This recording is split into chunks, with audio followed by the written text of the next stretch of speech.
you think life is simpler as time evolves? For some, it can be more complicated when facing issues about health, estate plans, probate, long-term care, and more. That's why Attorney-CPA Joe Cordell hosts ElderTalk with TuckerAllen, providing intelligent answers for those thinking about their future. Here's Attorney-CPA Joe Cordell.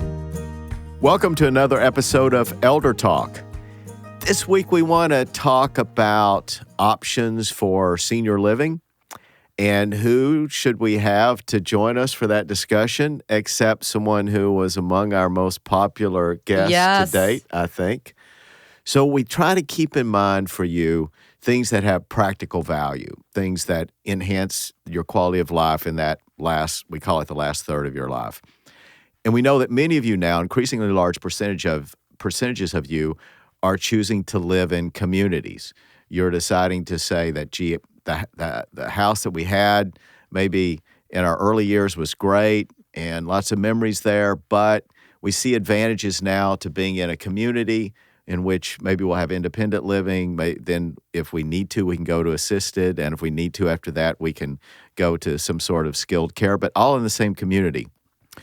I think that that's the future. I mean, it really is the future. At one time, people thought that they all wanted to die in the home that they had lived in for 30 or 40 years. And I think that thinking has changed a lot. Well, because of the perception of where they were going, it was referred to as an old folks' home. That's largely it. Yeah, I think that was the perception.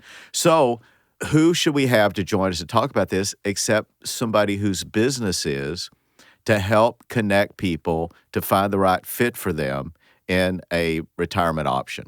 So some of you will recall we've had the Balleaus on before. Right. Jeff Balleau. Yes, with a colleague. Why don't you do a proper introduction? Yes, we have Jeff Balleau, who's the founder of Transitions for Senior Living, and he brought with him Carmen Worley, and you're a senior care advocate. Thank you both for joining us. So glad to have you back. Absolutely. We had such a good time last time. I'm looking forward to this. Yes. Yes. Transitions for Senior Living. So you function as, is it similar to like a realtor with a house? Yeah, exactly. One of the explanations we like to give is we're like a real estate agent for senior living. We're much like a buyer's agent, meaning that there's never a cost to our families that we serve. So how does that work? Nothing in life is free, right? So just like a buyer's agent gets compensated by the seller in traditional real estate, in senior living, we get funded by the marketing departments of the senior living communities that we serve.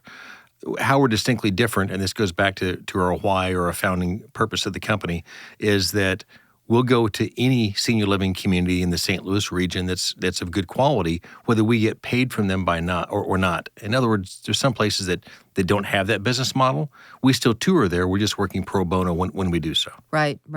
And Jeff, the last time you were on the show, you and Sharon shared your own personal story of how you got into this industry.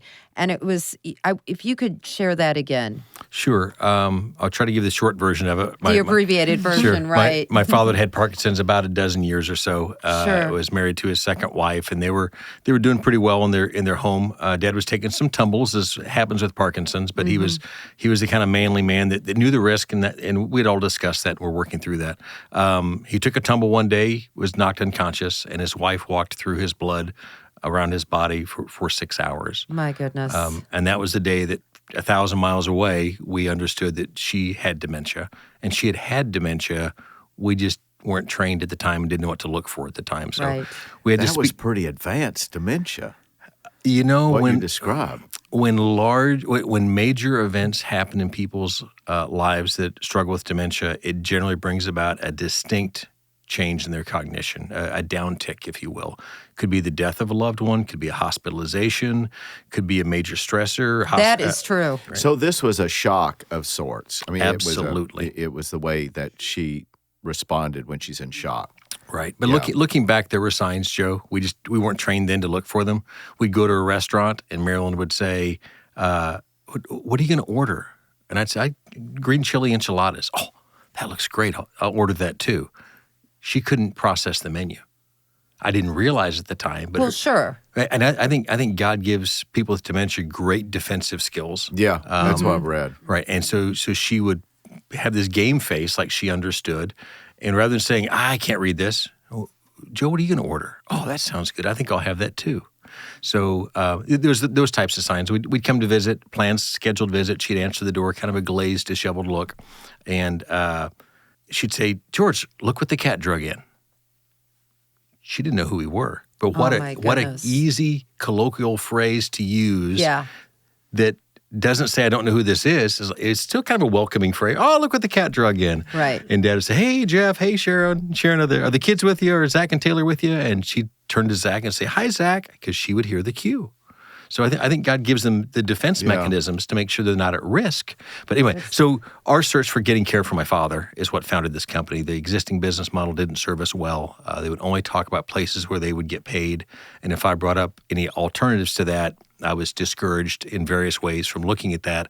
I later figured out that the agency trying to help us only took us to places where they knew they could make money. So our business model is different intentionally. Yeah. So you're catering to the families. Family comes first. Right. Family comes first. The revenue we figure out down the line. So. But, I don't understand, though, why facilities or communities would not, in a case like that, even though they've not taken a formal position that they'll compensate people in your field. It looks like if they bring them somebody, I'm trying to imagine myself as an owner of one, even though I'm not bound by contract, I would think that it'd be in my interest to reward somebody who brought somebody there, especially when they didn't expect to even be paid. Do you have sometimes that happen where a community will voluntarily pay you for your services, though you didn't expect it? Sure. Sometimes it's not that client that we bring them that time, but we'll ask for their feedback later. Did we serve their business needs well as well as the family's needs well? And they start saying, yes, that was great. Well, we'd like to work together in a more formal relationship. And generally that greases the skids to work together, because we used to be 10-90, 10% payment, 90% free when we started this business 10 years ago. Now it's 70-30. That sounds like a not-for-profit. It was for 2 years, not by design, but it was definitely not for. Yeah, we. Shoe leather. It was a hard work. But you know what? 10 years later, we got a team of 4, and we're just really tickled to be able to serve families. It's going well. Carmen, have you been with the organization since the get-go?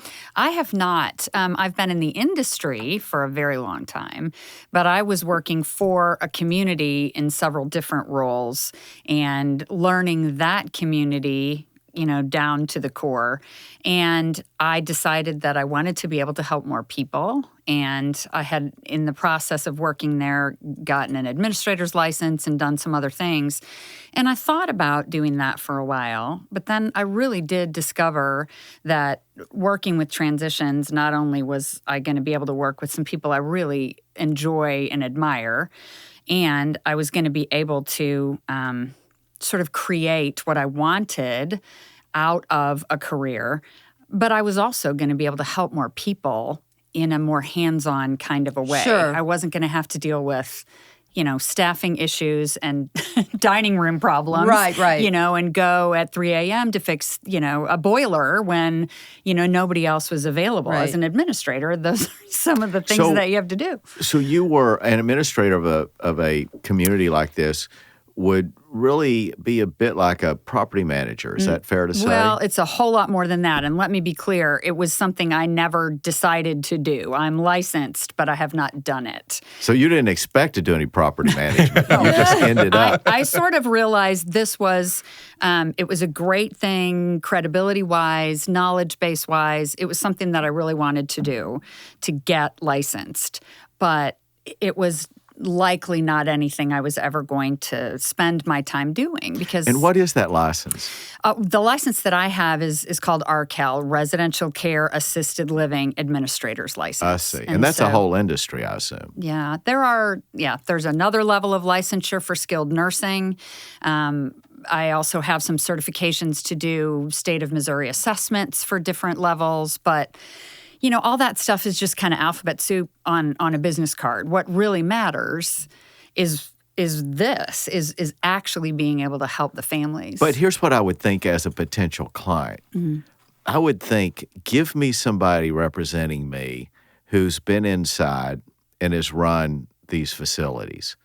Because, they're just, it's not so much the questions that people do think to ask and try to get answered, but of course it's the ones that they don't know to ask. You're so right. So I would think that would be a huge advantage. Well, I hope it is. I mean, Well, it has to be. I don't see how it could not be. She's pretty humble. It absolutely is. That's one of the reasons why Sharon and I pursued Carmen to be on our team. Being able to, as a team, we all know a lot of what families don't know. But when Carmen came on board, this is her second year with us now, one of the first things we said was, what are we missing? As you come in from the outside, what are we not doing, or what should we be doing differently? And we all talked about that and collaborated. But yeah, don't let her sell you short. Her skills, each person on our team has great skills and lend themselves well. And hers, we've got a difficult client tomorrow that we're teaming up together because I want her clinical experience to be able to lay eyes on this person and help me to make sure that we're doing everything we can to give them the best choices. And when you say a difficult client, are you saying that someone that is resistant to going to a retirement community, or that'd be the average? I'd say that's probably 40% of our clients. And we don't. You mean reluctant or resistant? Yes, I'm not sure. I'm not sure where that line is. Yeah. So what we do is we explain to them that our job is not to take them out kicking and screaming out of their house. That's we're not the hammer. We don't say you need to, you have to, you must. That's not my job. We sit on their side of the table. And what we explain to them is you don't have to do anything, but let me explain to you how this process works if you don't put together a plan. You get my father's story. My father had no plan, and he had a medical event, which we thought he was going home from, and 48 hours before discharge, we hear he legally can't go home. and that's when you're in crisis mode. Your hair's on fire. By the way, it usually happens on a Friday, and they discharge you on Sunday. And they say that by law, you can't go home because an adult protective services case has been opened up and you legally cannot go home. So we tell people that the resistant ones, we're not saying you have to go anywhere. But if something should happen, I wouldn't want your son to do what I had to do, which was write checks out of my father's checking account for the first time. My father didn't like that. I didn't like that. Make decisions where he and his wife were going to live. Neither one of us enjoyed that process because he wasn't able to go have input and tour. We're making long-term plans. We're talking to his attorney. So we tell people, let's put a plan together so your kids don't have to make all these decisions. We have a tentative game plan that we just need to tweak or adjust if that time comes. So we'll assume then that 40% fall in the category of reluctant to resistant. Does this mean that in perhaps a majority of the cases that you have been contacted first by perhaps an adult child of the person that became your client? It happens a lot. Approximately what percent? I would say I probably work with 60 or 70% adult children. Okay. I'd say north of that, yeah. Yeah. Maybe Now, 80. why is that? What frustrates me about this is that you have this marvelous lifestyle available in these communities. And I happen to have some friends who, far from being drug kicking and screaming, they were anxious to go to. Right. Me too. I'm 57, and I'm like, okay, I got 5 years. I do the same 5 thing. years. I know what you mean. I think that when I look at some of these facilities, but Friendship Village, they have their friends from their church are there. So we've had a number of friends who really want to go to Friendship Village. So it frustrates me a little bit that there is this lack of understanding, I think, so much in older people now. Now, the people I'm talking about are probably in their late 60s. Maybe if they were in their late 80s, they might be thinking differently. They may not perceive it this way. But when you tell me this story that so many, it's the children having to initiate it, it just seems like a shame that your actual client doesn't see these as potential. Not always. Sometimes you're moving into a skilled care facility. You're not happy about that maybe.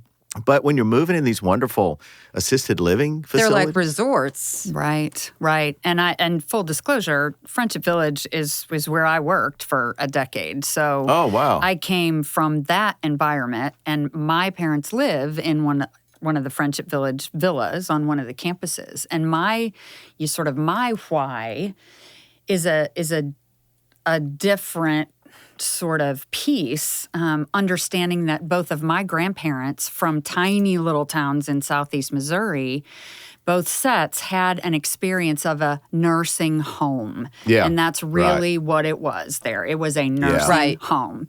And they didn't want to go. They were, farm women, who had built things from the ground up, and how were they going to, grow their tomatoes, and, what were they going to do? But there was no choice. But it was a relatively peaceful, lovely, beautiful little community where people cared for them and loved them. In answer to your question, I think so many of our elders have this view of the communities that we know of today, and it's an antiquated view, like that nursing home. Like you said, we're going to the old folks' home. Yeah. And we're going to the home, and you're going to put me away. And it's just such a different thing now. But that characterization takes hold, and it's hard to overcome. And that I think is generational, certainly World War II generation. Yes. But even the very early boomers may have that impression. Well, keep in mind that 31 years ago, assisted living didn't exist in St. Louis. No. There wasn't such a thing. Your stations in life were at home, at the hospital, at the nursing home, or at the mortuary, right? Yeah. So there wasn't a quality of life retirement that was available then. So when in 1988 someone tells their spouse, honey, I will never put you in a nursing home. Well, that's our goal as well.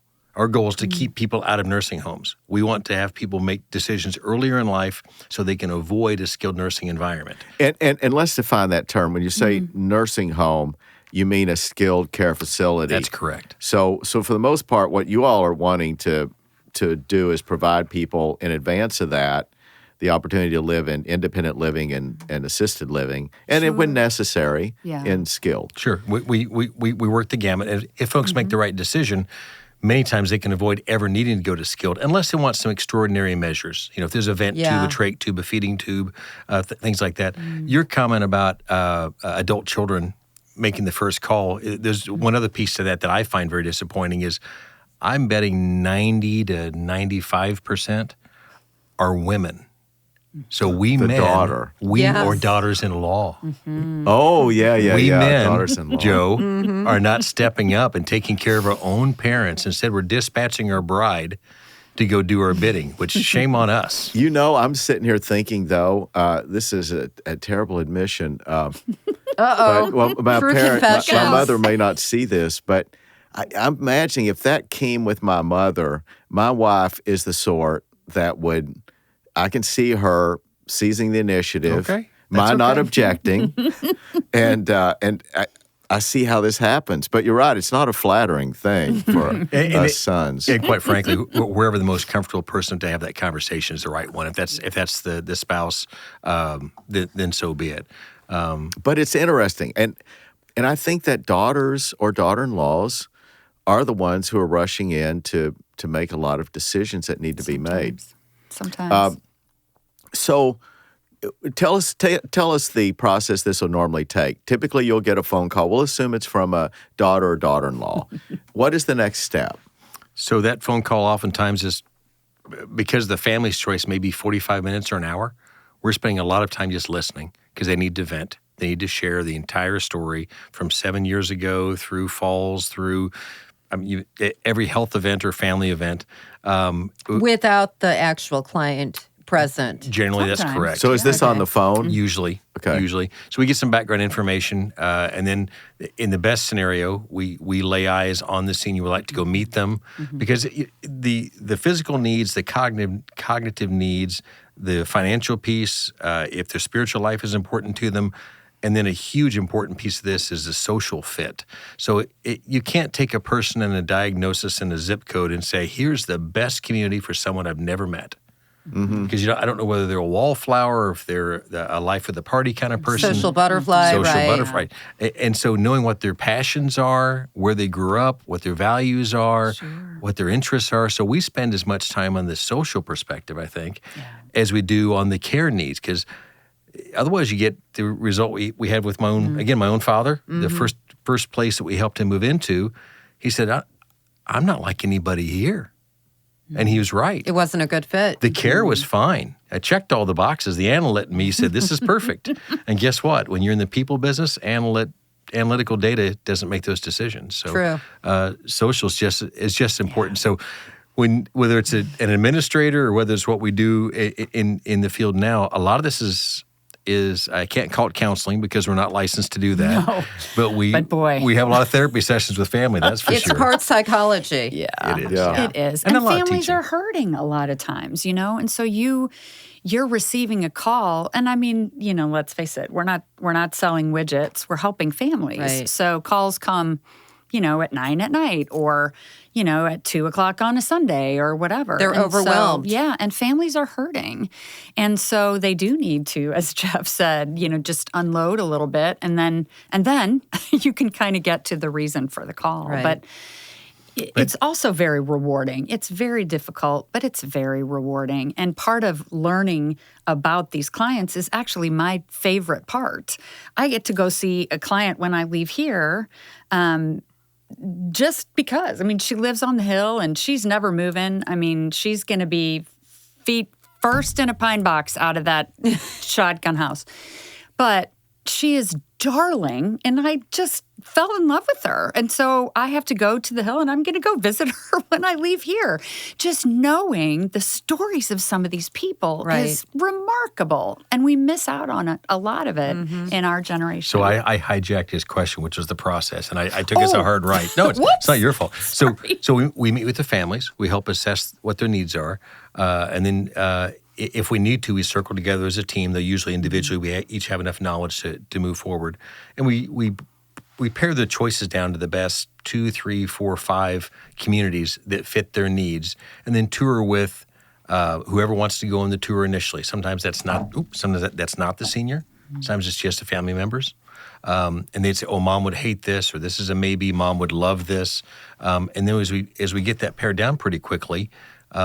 We make sure it fits all their criteria. Then we circle back to the senior, and assuming they have the cognitive abilities to be involved, we share with them and explain to them why their family thought this was a good fit, and bring them some information. Or if they can physically, we tour with them because they need to be involved in the decision making. That's absolutely critical for success. Now, when the initial call is made by the family, does the actual client, the senior, know at that point that call's being made? Or are they told afterwards? We get some of both. Yeah. Kind of a mixed bag. Depends on family dynamics and all that stuff. But I think more often than not, the people that I talk with are in good communication with their parents. They may not necessarily agree on all, the aspects of the process. It's a rare thing when personally, if I talk to someone and they say, okay, now mom doesn't know anything about this, that, puts me in a bit of an ethical rind. I know. It's a dilemma. Yeah. So let me ask you this question. What percent, again, these are just off the top of your head estimates, what percent of the people that become your clients go directly into skilled care? What percent go into assisted? And what percent go into independent? I'm going to guess independent small. Because of the stage they're contacting you, or if the kids are contacting you. I'd say skilled is probably less than 5%. Really? Which I'm grateful for. I thought you were going to tell me I thought. 60, 70. Yeah. No. And again, I think there's a couple reasons for that, which we can hit if you want to later. I do want to hear that. Yeah. I agree. Yeah, I'd say less than 5 on skilled. Probably this month it seems like it's been a little higher for some reason, but normally 10 to 15% probably independent. It gets close. I think so. And then 80-ish. round numbers. So assisted living is the majority. And one of the reasons why is if you pick the right assisted living, you can get a lot of. If you pick the right one and you go in at the right time of your life, you many times can age in place, and that's our goal. Our goal is to avoid skilled entirely. I will say, because of COVID, we saw more people in a more dramatic decline than we ever have before. One thing we've learned is that isolation is not towards our health. I mean, it's detrimental towards our emotional health. Yeah, it's unnatural. It is. And a lot of people, one of the things I say a lot to folks who are just dead set on staying home forever. I mean, if you want to do that, great, but isolation does not equal independence. No. And many of the folks that I talk to will say, well, I'm independent here. Well, your daughter's buying your groceries. You've got a caregiver 4 hours a day. Your son's mowing your lawn. Your, doctors are coming to visit you. You haven't left the house in 5 years. You need help with this and that. And I am really glad that you've put together this team of people to help you. That's great. Not everybody has that. But you also don't get to really interact with folks your own age. Right. You're not getting to, expand or engage. It's very lonely. Yeah. The quality of sad. life. Yeah. Well, and a lot of times they're thinking they're going to be a burden on their kids if they move. And it couldn't be further from the truth. Mm-hmm. And what I tell people, quite honestly, I'll meet engaging people and say, there are so many people that would love to meet someone like you. Yes. Mm-hmm. And they don't have the chance because you're going to be here in your home by yourself. Yeah. Alzheimer's Association tells us that we should see 6 to 8 different people every day to stay cognitively engaged. That could be your waving to your mailman, seeing the boy mowing your yard, your neighbor coming over, daughter and son visiting. But you try to get to 6, it's tough for a lot of folks. Right. Whereas if you're in a community, you've seen, and again, it doesn't have to be deep, solving the world problem conversations. It can be playing cards. It can be watching TV together, seeing a movie together, going to see the fall leaves change colors just on a some on a human bus. interaction. Absolutely. So these facilities that your clients gravitate toward, do you find an increasing number of them who want to live in something as close to resembling a house as possible? I know some facilities or some communities now have townhomes. Some have freestanding properties. Is that? Do you see that as a trend, or are many of the clients happy to move from a house into, for lack of a better word, an apartment? Mm-hmm. I'll let you answer that, and then I'm going to tag on to what I think is coming next. Yeah, okay. I think it really is so individual. It's hard to map a trend in that direction. I think there are certainly groups of people who really do want a villa, who can't, they've going from a 4,000 square foot house to a 900 square foot, apartment is just too hard. Some people really are ready. They just, my kids don't want my stuff. I'm tired of dusting all of this. I can't keep up with all of the cleaning anymore. I'm just ready. So yes, among a certain population, villas, cottages, townhomes, those sort of standalone, buildings are popular. But they are in the minority when it comes to the broader offerings of any campus. So, the vast majority of people who move onto an independent living campus like that are going to move into an apartment type unit. Okay. You were going to add something. And even with assisted, it's generally the larger campuses as well. But in other areas of the country, there's a lot of assisted livings that are licensed with caregivers that exist in a neighborhood setting. They could be next door to my home, and they're built from the ground up usually to accommodate folks. They're sprinklered and light and wide doorways and grab bars and all that stuff. But they could actually have care. My father's last days were actually spent in a small home on a cul-de-sac in a traditional neighborhood. Really? Right. So we're seeing that trend is coming more towards St. Louis now. That's called residential assisted living. And we have some of those now, but they're specialized for memory care only. And a couple of those in town, a couple of operators that do a fantastic job of care. And for the folks that really are a small group person, I want to live in a house with 8 or 10 or 12 people. I don't want to have 600 people in a 6-story building that looks like a cruise ship. There's a place for each person. And I think we're going to see more and more RALs or residential assisted livings coming to St. Louis. They're big in the Southeast. They're big in the Southwest. We're a little slow here in the Midwest. I'm picking up on that trend. So do you only, though, help clients who are looking for a place here in the St. Louis area? The general answer is yes. If they need someplace out of town, we have a pretty good network of folks, either independent or even our franchise competitors. I'm building a pretty good network of folks in other cities. I've just referred someone to in Atlanta that was looking for help. And one of the reasons for that, Joe, is that one of the challenges we have is we have to know what the culture is like for that social fit. Yeah. We also have to know what's going on the business side of this business, which I didn't foresee this 10 years ago. Yeah. When a great executive director or a great director of nursing moves to a new community, I know that community is going to become great. I know they are. I've seen these people perform, right? Any business management leadership sets up the culture. When it's the nightmare leadership that changes and moves to a new community, I have a pretty good idea which direction that's going to go Right. to. And one of the It's not biggest good. challenges, one of the biggest challenges in senior living now is caregivers. A caregiver can quit at 8 o'clock in the morning and have a job by 9 a.m. Oh, yeah. They can go anywhere they want to. It's a demographic issue. We don't have enough young people who want to give care to equal the number of older people who need care.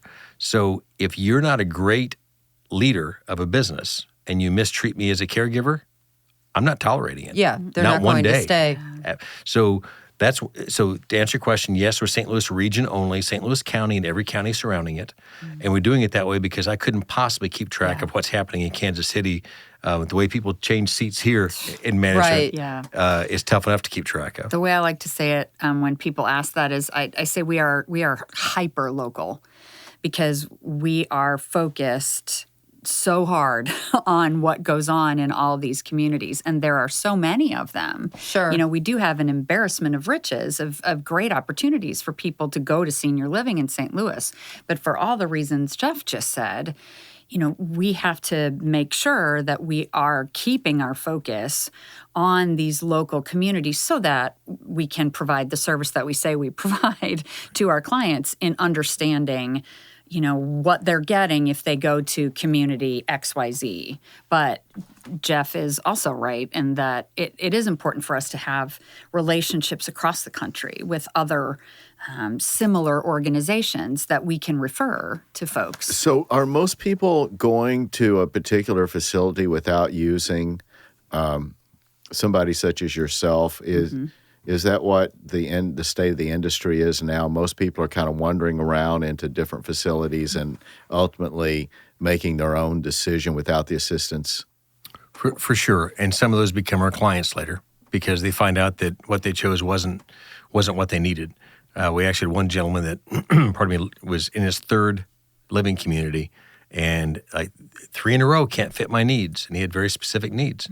We said, well, there's only about 4 places in the city that really can do that. Let's go look at those 4 that absolutely fit your needs. He's like, I should have called you. I wish I'd known about you. If I had $1 for every time we heard, I wish I'd known about you a year ago, I'd be retired by now. Right. Oh, that's generally what we hear is, you know, gosh, I didn't even know people like you existed. What a great service. You know, this is so hard. And yes, it is hard. And it's because you don't know what questions to ask. Like you mentioned earlier, Joe, you know, there's just, why would you know all of those Right. things? And you need No. a service like yours to help navigate through this very complicated process. So how do you market yourself? How do people find you? I mean, I think part of the problem is that I can imagine a lot of people just simply don't know that the industry exists. Sure. So we're probably 95% direct referrals. So, you know, whether Word it's of mouth. say TuckerAllen elder law attorneys might refer to us. We might get a financial advisor might refer to us, a physician's office, a geriatric care manager, a social worker, a community that can't fit that family's needs. The family came in and walked in the door and they said, gosh, we're not the right folks for you, but I know who could tell you who would be. So, but you don't do any advertising? We do, not a lot. We do a little bit in News West magazine. We've put our toes in the water in the Kirkwood Webster Times and Ladue News. We've got a little bit of web presence. It's a real challenge on the web because there's a couple of large internet companies that own hundreds and hundreds of URLs that don't look like a placement referral agency. They look like charities. They look like free information that you can download a PDF when they're actually capturing your information and Selling it. providing it to other folks. So Yeah. that's a hard area to play in technology-wise. We can't win that fight. Discharge coordinators, social workers at hospitals. It's all folks who know us because of what we do in the community or how we try to serve the senior space. Yeah, I think the biggest danger, it strikes me, it may be even bigger than not having anybody to help you, is to have somebody who is going to go to only show you, a certain number of properties that they know they're going to be paid well, or communities. As a lawyer and dealing with various professionals and various people in different industries, I'm always watchful for where the incentives are. And if the incentives are to recommend certain people, or even worse, recommend certain investments, or it's never good. So it pays to be a little cynical. I'm probably more cynical than I should be, but I would think that would be one of the problems in your industry, is that people may not have a good experience because they've gone to people who they thought were going to be objectively helpful, but they only show them a few properties. Or our business model makes it really, really simple, right? We lead with what's right for the family first. We're open to anything that's on the table. We only refer to folks that we've vetted before. We know there's no conflict of interest. For instance, I love referring to elder law attorneys that don't sell financial products. To me, it's just super clean. No, it's the same issue. I tell people your financial advisor and your elder law attorney should sit at the same table, or you should fire one or both of them. I know that's a little striking. No, that's fair. I think I love to use the phrase "stay in our lane." We're not geriatric care managers. We do plug people into resources, but when somebody needs a very high level of intimate care and experience and licensure, we refer them to a geriatric care manager. We know what we know, and we do it really well, and we rely on a team that we've built of folks that have been vetted and are just high credibility. One of our challenges is going to be that type of business model requires the right people on the team, and we've got that. We're so fortunate for that. And as we grow forward, we're going to have to pick out who that next person is on the team to help that expansion. And you have 4 people on your team? We do. We have someone who does our full-time marketing, so that's really spreading the good news, right? Whether it's doctors' offices or financial advisors or attorneys, and she's full-time marketing. And then Carmen and Sharon are the leads, and I carry their water. So let's talk a little bit about the cost. I know that since COVID, we've seen everything go up precipitously. Tell me what you're experiencing now when people contact you, they have this interest, and you're showing them facilities. Is money often a problem for your clients? It can be. Yeah. I mean, that's a pretty sweeping generalization. We have some clients for whom money is not an issue at all. And then there's some clients that, it's probably the hardest, most disheartening, sad conversations that I have, are with folks, who they really need help and they just really can't afford it. And that's when we try to plug them into some of these other resources that we've spent a long time, building, because it's just not something I can do to help, but others might be able to. Medicaid's not going to cover it. Medicare, of course, won't. And unless they have long-term care insurance, correct, there's something they have to pay for out of their pocket. What sort of costs are these people looking at? We'll assume assisted living. Sure. So something interesting happened around COVID time is we actually saw prices drop. Oh, I guess, yeah. Right. Everybody's trying to get out of it. Because people weren't moving in. Exactly. And we also saw a buildup, an expansion of the number of communities right before COVID. So we were overbuilt, in my opinion, right before COVID hit. Agreed. And then COVID has racked our economy, especially the senior living space. And now we're seeing the prices starting to creep back up more towards normal as folks are. But they're still a little bit below what they would have been in 19. I think there's some incentives out there. Yeah, there's some short-term incentives out there for folks. There's actually places, X number of dollars off, or weeks or months free, or something like that. But for an assisted living, it could range anywhere from $435 even if you don't need much care. Sure. I mean, so if you want a 3,500 roommate, to 12,000. Yeah. If Okay. you want a roommate, you could get in for $2,500 or $3,000 a few places if you want to share some space. I'm going to say an average, and this is not at all scientific, so please don't at me. I'm going to say there'll be an average of $5,500 to $6,500 for assisted living. When you think about, there are some that are $12,000 a month. Sure. Yeah. And there are some that are really on the low end of that. I would say 6 or 65 is probably the average. Average. And that will normally include meals. It includes well, I can't say includes everything. It's almost like, the industry is trying to make it as hard as they can to compare apples to apples, because there's one model that will be all inclusive. There's another model that will be tiers of services based on your care needs. Kind of a la carte. Yeah, then there's the a la carte thing where we charge for everything that we do for you. Oh, I so see. Yeah. It will include your care, but you may have to pay more for it in some places. And then add on to that, some places would like for you to do a several $100,000 buy-in, where you take your capital that you've saved and you give them several $100,000, and they're going to return X percentage of that, 50%, 80%, 90%, depending on the community. They're not all that way, and you can avoid that if that's not what you desire. But what impact does that have on these numbers?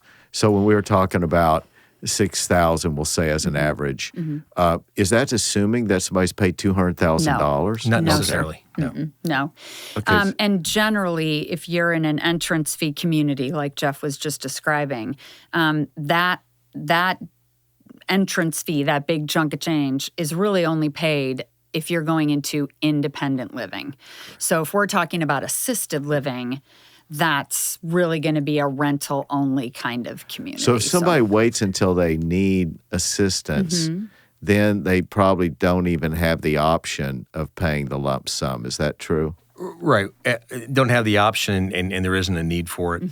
So the lump sum, I don't want to get too far in the weeds here, but the lump sum in independent living can bring your rent down. Okay. And it should, right? And in some communities, it can also lock in pricing for when you need higher levels of care down the road. So there are some benefits for it, but there's a trade-off. So what we always tell people is we explain really clearly, literally every community. This is an all-inclusive community, or this is an a la carte community, or this is a level of care community, because by the time they see 2 or 3, their head's spinning. So we help them with the comparison chart going, so remember which one this was and how that's priced, because it's so overwhelming. And we always tell people, if it's not clear, don't do anything. Make no decision. We want there to be great clarity and great understanding. You want to feel good about your decision and not make a decision while you're confused. I mean, general good business advice, I think. Yeah. Absolutely. But these families are wrecked. I mean, and the other thing, one thing we love to do, I feel blessed that we're able to do, is how much time we spend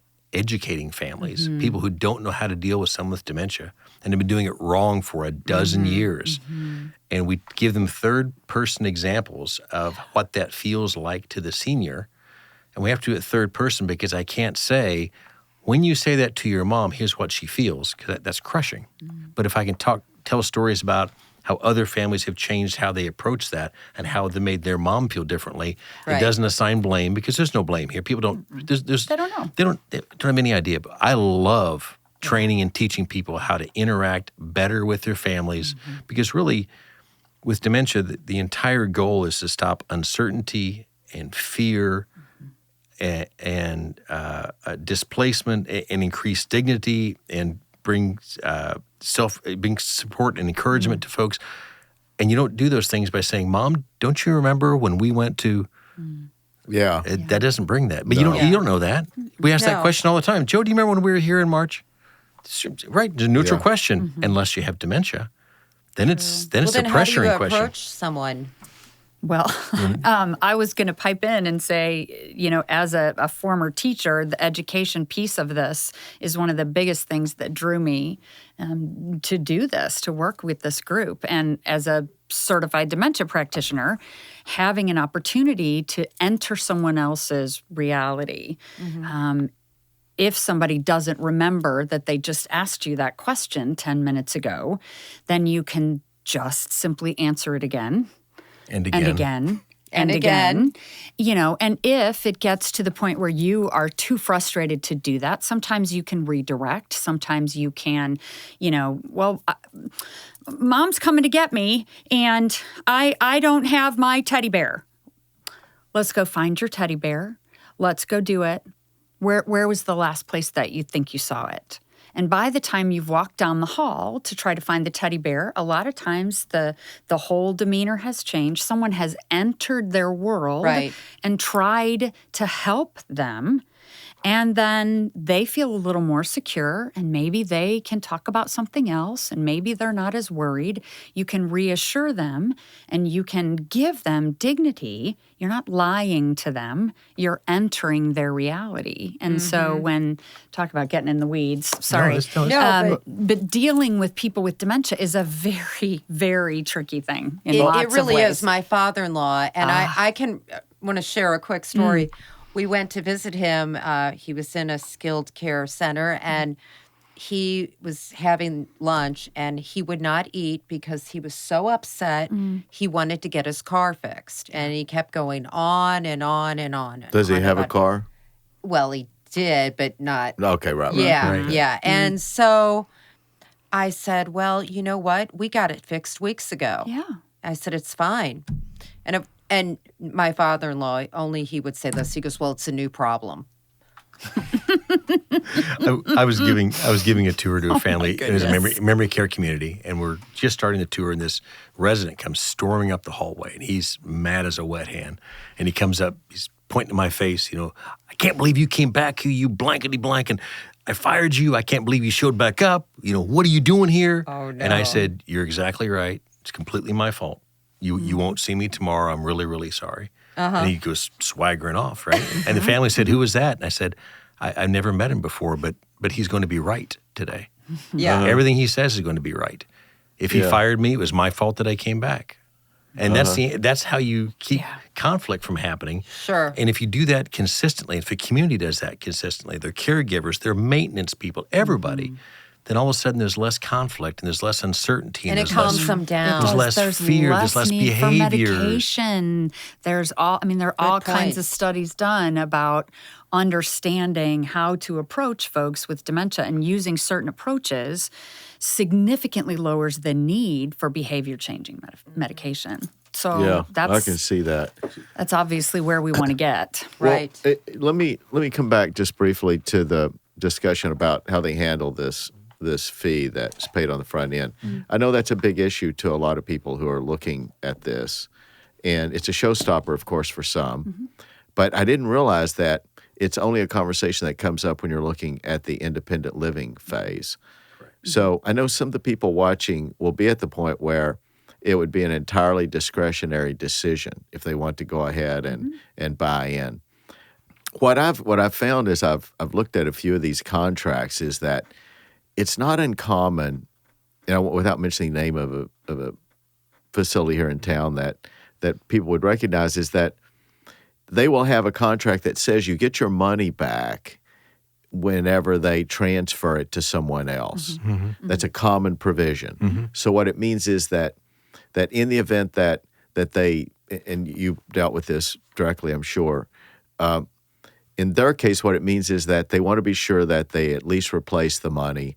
But the irony is that it's most likely to become a problem when it is a problem. By that I mean the person who moves out is probably going to move out when they move out early. They move out because there's a complaint.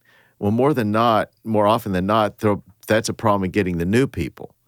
So it's kind of like if you have to actually trigger that. And I'm not talking about Friendship Village, but if you have to actually trigger it, you're probably going to have trouble getting someone to come in. So I know someone who's in a community where they would like to leave, but they figure that the 75% down that they have, which for them was substantial, and they did go in independent living. They feel that in this environment you just described a few moments ago, it's particularly conceivable that they may be a year plus getting someone to come in and pay that money and put in that spot. So they regret not raising that issue when they reviewed the contract going in. So I want to take this point and suggest to our audience that among the things that they want to consider is the contract, if they do go in for independent living and they're asked to pay a fee, and as you point out, not all do. Right. I really like the model where you pay more, and you have to expect to pay more if you don't do that. But it has some advantages. There's more flexibility, and I tend to be more trusting of a facility that is so confident of what they provide, the quality and the satisfaction of the residents. They're so confident that they'll let you enter into 1-year deals or 2-year deals. Right. I mean, that shows a lot of confidence. Well, to show even more confidence, if you really dig into that contract on the 1-year deal, it's actually a 30-day deal.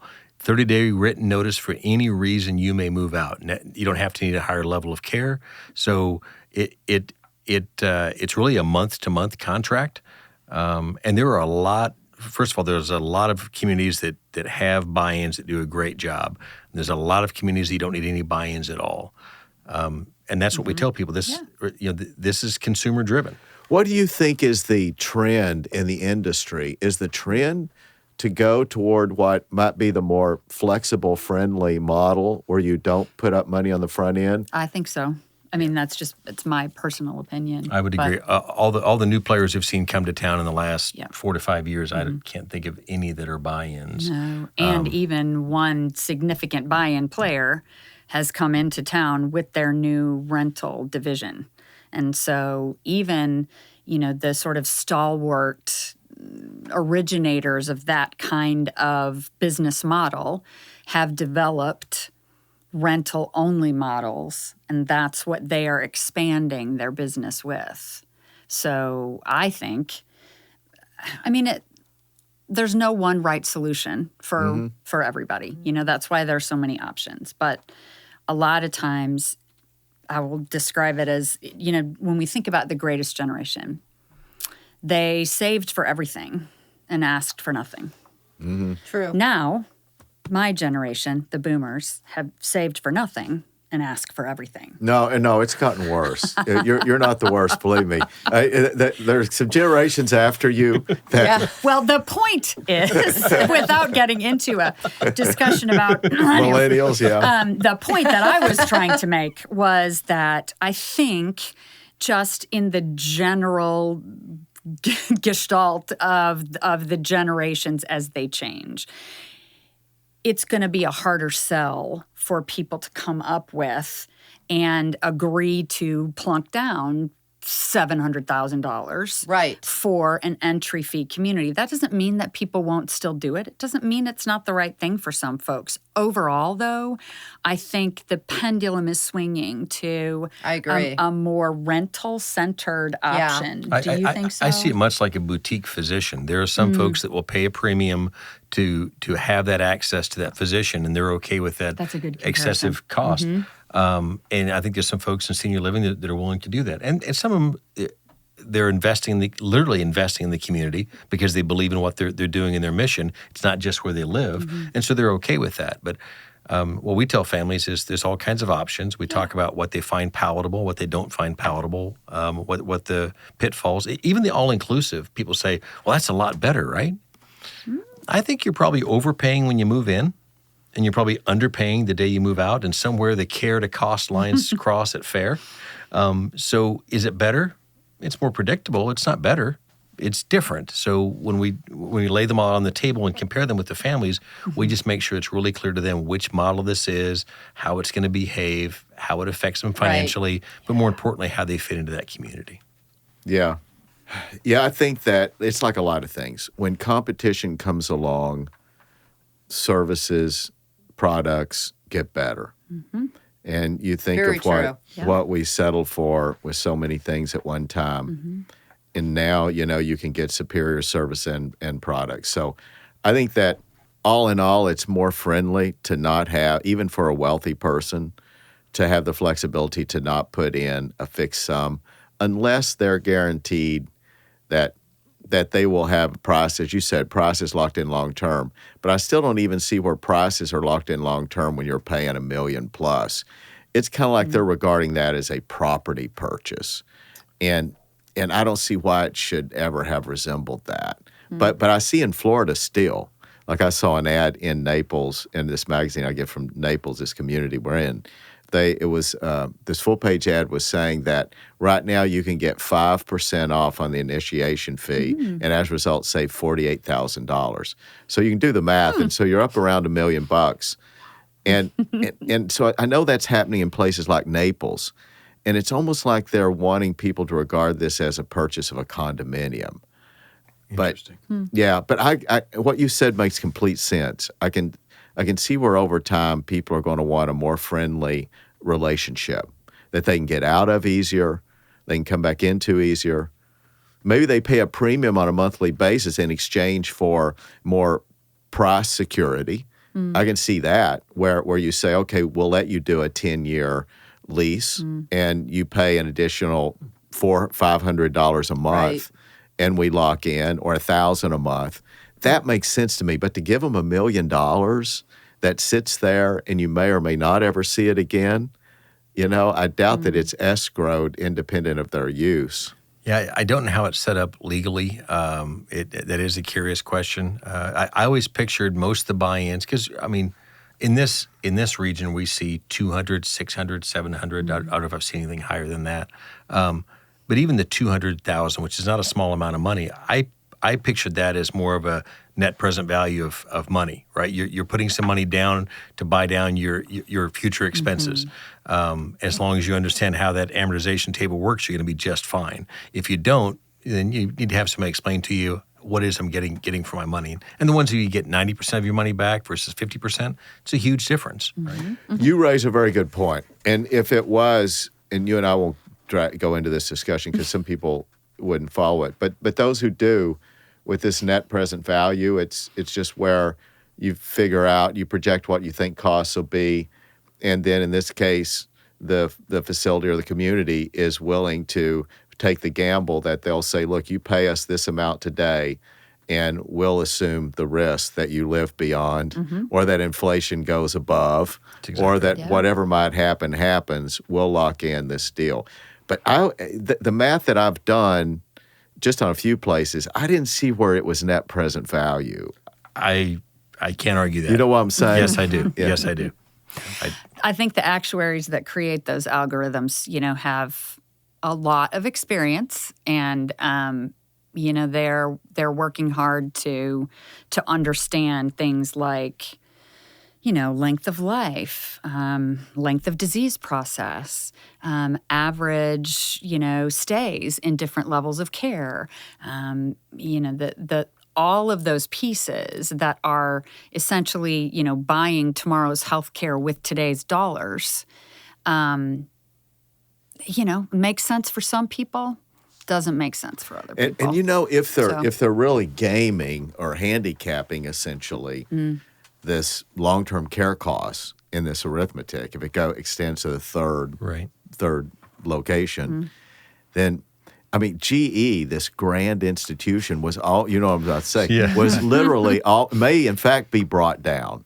Some are questioning whether GE is going to survive. Right. But they made the mistake of investing in long-term care insurance, which is a similar bet. It's a bet about the cost of long-term care, if it's a component, as I'm sure it is, in this deal, when you pay a large upfront to have a continuing care community where you can progress from independent to assisted to skilled care for a flat fee plus a monthly fee.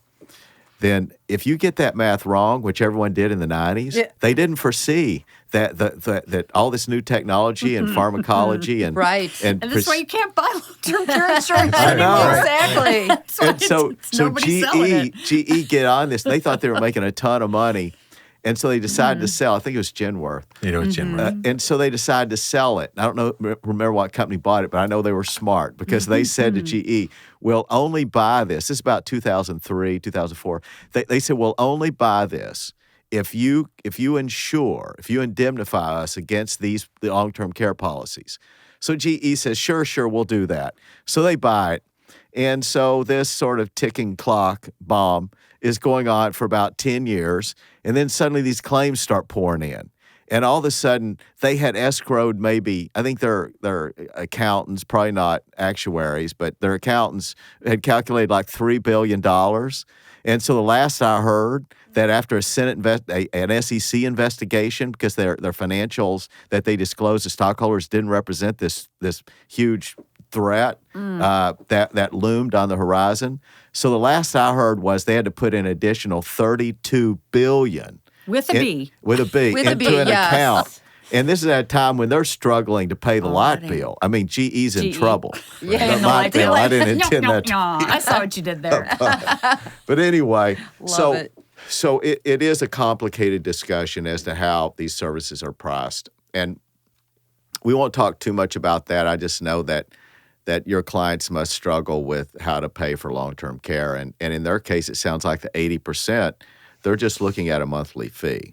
It is. And we also try to help our clients look under every possible stone. There's a lot of folks that come to us that don't realize that they're eligible for Veterans Aid and Attendance Pension. Oh, yeah. There are folks who are getting care in their home right now that meet the correct dates of service when they served one day during that period of a 90-day enlistment, active duty, with honorable discharge, and they're spending the amount they're spending and the amount of assets that they hold might let them qualify for the pension through Veterans Aid and Attendance. And I bet 9 out of 10 veterans that come to us have never heard of this pension. Yeah. So we help people try to find money to help pay for this. Well, part of the reason for that is that the VA doesn't want them. They don't want them to find out. There will be a run on it. Exactly. But in my opinion, if you served my country, you deserve everything that was promised to you. I agree. It's not my problem that they're going to have trouble paying it. That's our Congress's problem.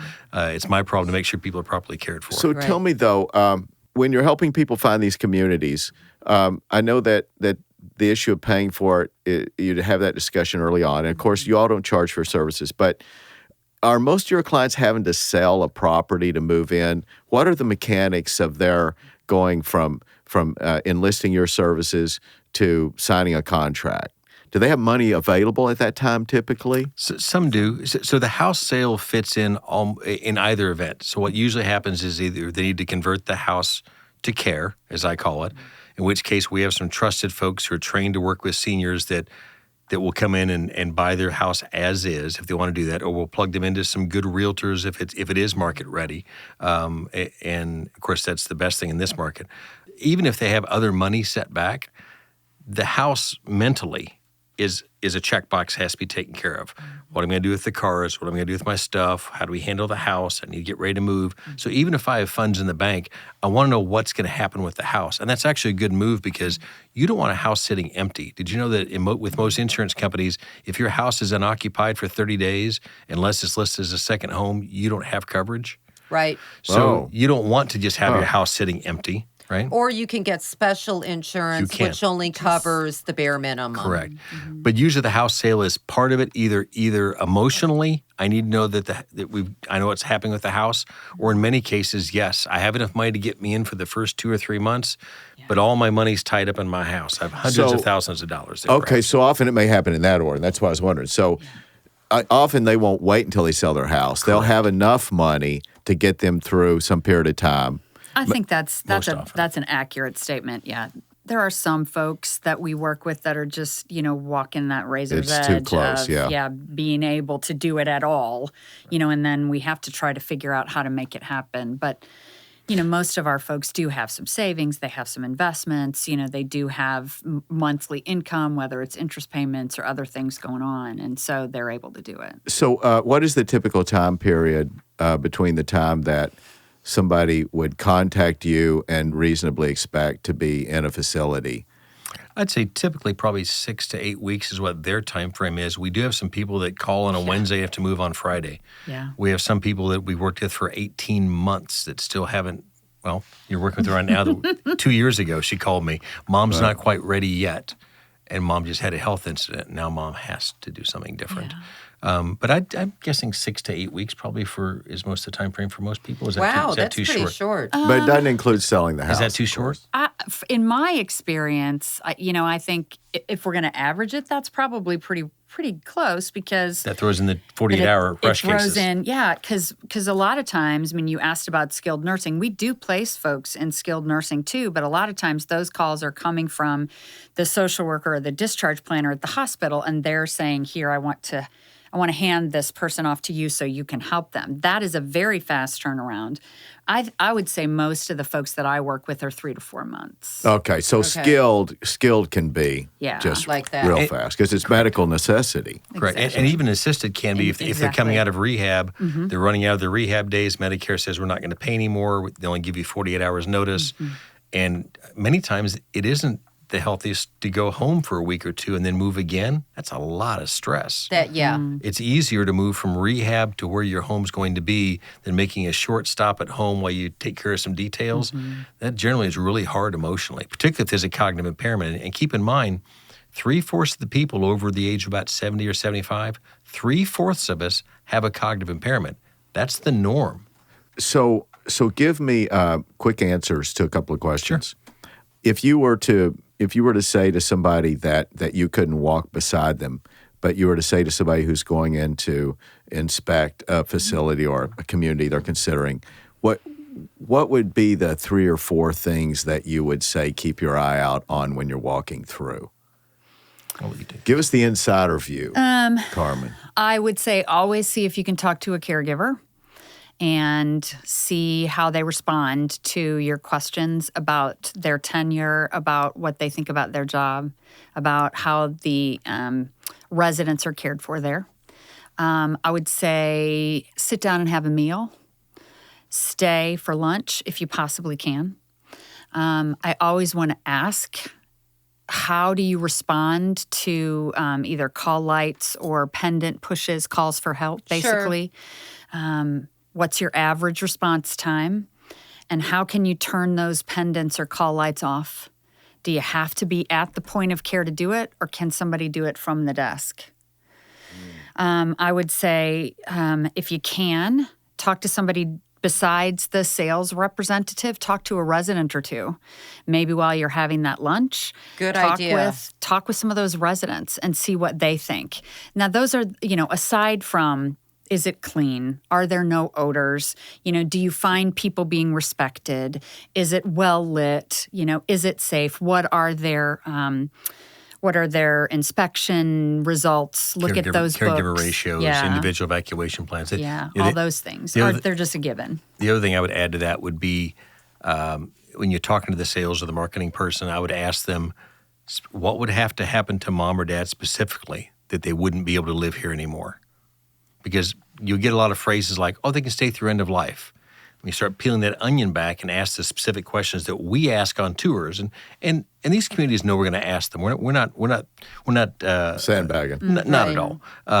They know the questions are coming, but one of those questions is specifically what would have to happen where you can no longer care for mom or dad here, and have them spell that out for you. Because that way you have a clear expectation of exactly what mom or dad's future and is. for any place that is simply an assisted living facility, there is going to be a threshold beyond which they can't go. Of course there is, yes. However, that's not the biggest limitation. Their licensure and what they're allowed to do by law is not the biggest limitation in the marketplace. It's what that brand is willing to do. We know that. But if I'm a first-time shopper, most communities will say, Mom can stay here through end of life. And I start asking detailed questions we can get into another time. It really helps peel that back and go, so mom really can't stay here through end of life. If these things happen, she can no longer be here. Well, give me an example, though. Okay, so assisted living facility level 2, a person can decline from a one-person transfer. In other words, I have a trained aide that helps me transfer from sitting to standing position or vice versa. If I'm living there, I can decline to be a 2-person transfer. And by law, they can still allow me to live there. Many, many, many brands in St. Louis will not allow you to stay if you're a consistent 2-person transfer. Meaning 2 people are required to transfer you from a bed to a chair. Right. It's a staffing issue at that point. By license, they're allowed to, but they won't do it. So when we have folks that we see that that's their journey, it's pretty clear by their diagnosis that's coming. We avoid those places. We tell them we're not going to these places because they don't do 2-person transfer. We're going to these places because they do. So it isn't, you would think licensure tells you which place you should choose. Licensure gives you a starting point, but really what each brand will do and what the staffing is and what their liability limits, what the liability choices is a huge piece of that. Yeah. And, there are things that you can overcome in assisted living at end of life if you bring in hospice. The laws changed around that a few years ago. And so if you have some of these issues that would previously have taken you to a skilled nursing community, you can stay in assisted living as long as you bring in hospice as well.